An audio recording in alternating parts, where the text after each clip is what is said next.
A gente vai conversar agora com o senador Rogério Marinho, que é o líder da oposição no Senado. Oi, senador, muito boa tarde. Obrigada por aceitar aqui o nosso convite. Boa tarde, Andressa, e todos aqui do Metrópolis, estou à disposição. Senador, a gente teve ontem, né? Foi tanta coisa que aconteceu ontem que eu já nem sei, mas foi ontem. O senador Marcos Duval, que foi, né, teve que colocar ali uma tornozeleira eletrônica por determinação do ministro Alexandre de Moraes, e também tivemos a prisão do Jair Bolsonaro. De que forma essas medidas vão impactar o trabalho do Congresso daqui para o final do ano? A gente tem poucos meses aí ainda para votações no Congresso. A gente está diante de uma crise institucional ou não vai ter interferência nos trabalhos do parlamento? Olha, sem dúvida, não dá para fazer de conta que nada está acontecendo, né? Nós estamos vivendo já há algum tempo, eu diria, num regime de exceção, com uma série de arbitrariedades que estão sendo perpetradas contra agentes públicos, contra jornalistas, né, contra pessoas comuns, que vêm sendo julgadas numa escala industrial, muitos deles sem direito à defesa da forma como preconiza a legislação brasileira. E para a gente não perder muito tempo, vamos a esses dois fatos que ocorreram ontem. A questão das tornozeleiras ao senador Marcos Duval. É bom lembrar que se pode ter alguma reserva em relação ao que ele fala, ao que ele diz, mas o privilégio de ter a oportunidade de falar é da instituição que ele representa. Ele é senador da República, votado por centenas de milhares de cidadãos de Espírito Santo, né? E essa prerrogativa, de acordo com a nossa Constituição, necessariamente precisa ser respeitada no escopo do artigo 53 da Constituição Federal, que fala sobre inviolabilidade do mandato, né? E sobre quaisquer atos, ações, enfim. E isso vem sendo relativizado pelo Supremo Tribunal Federal. Se colocar a tornozeleira eletrônica num senador que volta dos Estados Unidos alegando risco de fuga, não é só ilógico e irracional, como me parece muito mais uma questão punitiva, eu diria mesquinha. Se o senador Marcos Duval intencionasse, tivesse essa vontade de fugir do país, teria ficado nos Estados Unidos, não teria retornado, né? Então, você suspender o salário, né, impedir que ele tenha acesso a cartões de crédito, né, no depoimento dele até de parentes próximos que isso tenha ocorrido, isso é uma perseguição, uma injustiça. E a verba de gabinete maneira... também, né, líder? Também está bloqueada, né? Isso é uma maneira de impedir que a pessoa sobreviva até. Como é que ele vai sobreviver? Como é que ele vai se alimentar? E alimentar os seus parentes próximos, né? Então, o ministro Alexandre de Moraes tem agido, eu diria, com fígado, de costas para a Constituição, escalando sempre de uma forma, eu diria assim, atabalhoada. Isso tem levado o país para uma espécie de encruzilhada, né, de decisória nas nossas vidas. Isso em relação ao Marcos Duval. E ele coroou esse dia, né, porque me parece que ele estava ansioso de colocar uma espécie de nuvem de fumaça sobre as notícias do Lava Toga, né, que mostram que os seus assessores junto ao Tribunal Superior Eleitoral combinavam entre si a maneira de prejudicar à margem da lei pessoas que estavam sendo denunciadas, né, no 8 de janeiro. Né, o juiz auxiliar, inclusive, comemorando o fato de estar se afastando e dizendo que durante o juízo de instrução eles seriam condenados, quer dizer, pré-julgando, né, antecipando o julgamento da pior forma possível. Né, eles criaram uma espécie de certidão positiva e negativa. Isso me lembrou muito, Andresa, os tribunais de inserção da Alemanha nazista e da Itália fascista, sabe? Você classificava as pessoas pela sua vontade política, né? Então, aqui, o ministro Moraes criou, e a sua assessoria, uma estrutura que dizia que era positivo ou negativo. Então, positivo era quem tinha alguma atividade, né, em redes sociais da direita, né, que fazia críticas ao Partido dos Trabalhadores, ou ao STF, ou a Lula. Então, esses eram positivos e poderiam ser imputados de crime pela opinião que tinham do ponto de vista político. E os negativos eram aqueles que, olhando as redes sociais, não mostravam nenhuma atividade nesse sentido. Então, isso é odioso, é detestável, é deplorável.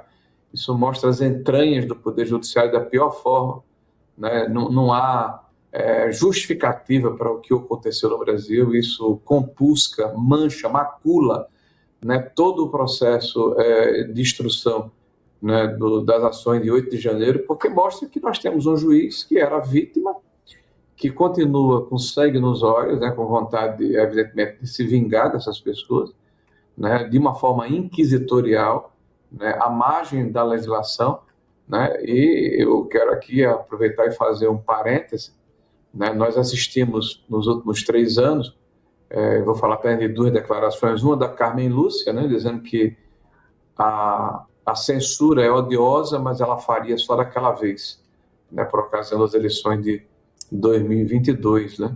E agora o Barroso, a semana passada, quando diz, olha, emudecer, calar, retirado a 3 ou 4 perfis das redes sociais é um preço pequeno a se pagar pela democracia no Brasil. Não, Barroso, não, Carmen Lúcia, não, Alexandre de Moraes. Vocês estão desequilibrando a democracia, vocês estão atingindo de morte a democracia liberal com o argumento de que estão defendendo a democracia. Nós estamos vivendo tempos muito difíceis, muito perigosos, e é importante que a sociedade entenda que, independente do viés de direita ou de esquerda, a justiça e as leis têm que proteger a todos, os inimigos e os amigos, os pretos e os brancos, os de direita e os de esquerda, independente do viés ideológico, da cor partidária ou de qualquer que seja a opção do cidadão brasileiro. Senador, o que eu apurei conversando com algumas pessoas hoje pela manhã é que serão poucos os impactos políticos disso no Congresso. Claro, deve haver uma pressão grande aí em cima do Davi Alcolumbre, que é o presidente do Congresso, e do Hugo Mota, que é o presidente da Câmara. O projeto da anistia, né, está ali na Câmara, o deputado não pauta esse projeto, né, vocês vêm pedindo isso desde o início. No Senado tem os pedidos de impeachment contra o Alexandre de Moraes, que também se avolumam, e o Davi Alcolumbre também não dá nenhum sinal de que isso será pautado. A gente está num ano pré-eleitoral. Neste momento, essa agenda pró-Bolsonaro tem alguma chance de ser imposta de alguma forma, alguma resposta do Legislativo deve vir para o Poder Judiciário, ou o senhor não acredita que vai haver, da parte dos presidentes da Câmara e do Senado, alguma atitude nesse sentido, embora eles estejam sendo bastante cobrados com relação a isso? Veja bem, essa pauta não é a favor apenas de Bolsonaro, é a favor da democracia. Nós colocamos hoje 4 assuntos que consideramos prioritários, né, que preservam a instituição e defendem os princípios fundamentais da democracia liberal que todos nós brasileiros juramos defender à luz da Constituição. Primeiro, acabar com o foro privilegiado, né? O foro que deveria ser uma espécie de blindagem, de proteção para os parlamentares, né, que precisam, no exercício dos seus respectivos mandatos, estarem blindados de qualquer ação persecutória dos donos do poder, tornou-se, na verdade, um instrumento de coação, né, do judiciário sobre alguns parlamentares que têm fragilidade do ponto de vista judicial. Né? Então, não é possível a continuidade desse foro, né, até para que os grilhões, né, que o Legislativo tenha sejam quebrados de forma definitiva e os deputados e senadores possam se ombrear com os cidadãos comuns a partir da primeira instância judiciária. E isso tem a ver com outro aspecto que eu considero essencial, né, que é a questão da anistia. A esquerda brasileira grita, brada, né, entoa uma palavra de ordem chamada sem anistia. Não existe nada mais hipócrita, né, do que o que é dito pela esquerda brasileira. Essa mesma esquerda que foi anistiada por crimes de sangue, né, de sequestro, de roubo, né, de violência armada, de extorsão, né, de assalto à mão armada. Essas pessoas que foram anistiadas são as mesmas que gritam assim despreocupadamente sem anistia, porque não querem a reconciliação do país. Não querem que o país se volte para os problemas reais que o país tem. Ninguém fala mais do roubo do INSS. Ninguém fala mais dessa questão tão essencial que é o aparelhamento da máquina pública feito pelo Partido dos Trabalhadores, que afundou os fundos de pensão e as empresas estatais. Está aí a situação dos Correios, né? Ninguém fala mais da questão fiscal no Brasil.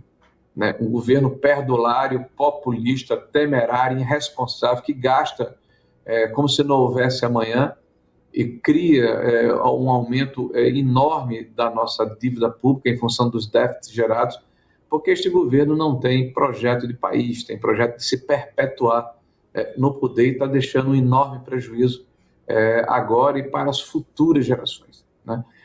Nós estamos num momento em que há uma necessidade de nos debruçarmos nos problemas reais que o país tem. Então, a anistia é um processo de reconciliação. E nós não achamos que deverá haver uma imposição de se votar contra ou a favor, mas que seja pautado. Que a Câmara paute e seja votado, que passando na Câmara paute no Senado seja votado, e que se passar é um dispositivo previsto na Constituição, uma prerrogativa do Congresso Nacional, e eu não tenho dúvida que será cumprida, e nós teremos aí a condição de virar essa página e seguirmos adiante. Agora, o que não dá, Andressa, é você ler nas páginas de jornais, é você conversar aqui com deputados e senadores, dizer que eles estão com medo de pautar ou de votar esse projeto, porque o judiciário não deixa. Então, se o poder legislativo está sendo tutelado por um outro poder, então o equilíbrio necessário entre os poderes, esse sistema de freios e contrapesos que determina a rigidez, né, da democracia liberal que preconizamos, né, e que defendemos de acordo com a nossa Constituição, cai por terra. Né? Há uma hipertrofia, ou seja, uma invasão exagerada de competência de um poder sobre os demais. Então, anistia, fim do foro privilegiado. Uma outra questão que para nós é importante, né, essa interferência do judiciário, as medidas que foram impostas ao senador Marcos do Val. Então, nós queremos que seja votado no plenário, porque se impede o pleno exercício, né, da sua função como senador. Então, a lei determina que seja votado pelo Senado. Então, o Senado é quem vai decidir, ou deve decidir, se ele deve continuar com essas medidas ou não.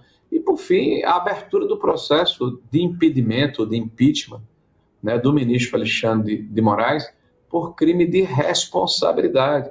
E aqui eu digo com muita tranquilidade, ele incorreu no crime de irresponsabilidade e incorre de forma reiterada, porque ele é juiz e é vítima. Né? Ele, há 7 anos, por exemplo, conduz um inquérito que não termina nunca, que é o inquérito dos fake news. Né? Próximo ano vai comemorar 7 anos, o inquérito deveria demorar no máximo 90 dias. Né? Você tem hoje um povo, a hidra, que permite que o ministro Alexandre de Moraes possa trazer todos os assuntos da República para sua égide. E isso, sem dúvida nenhuma, é um grande perigo para a democracia brasileira. Senador, eu agradeço muito a presença do senhor.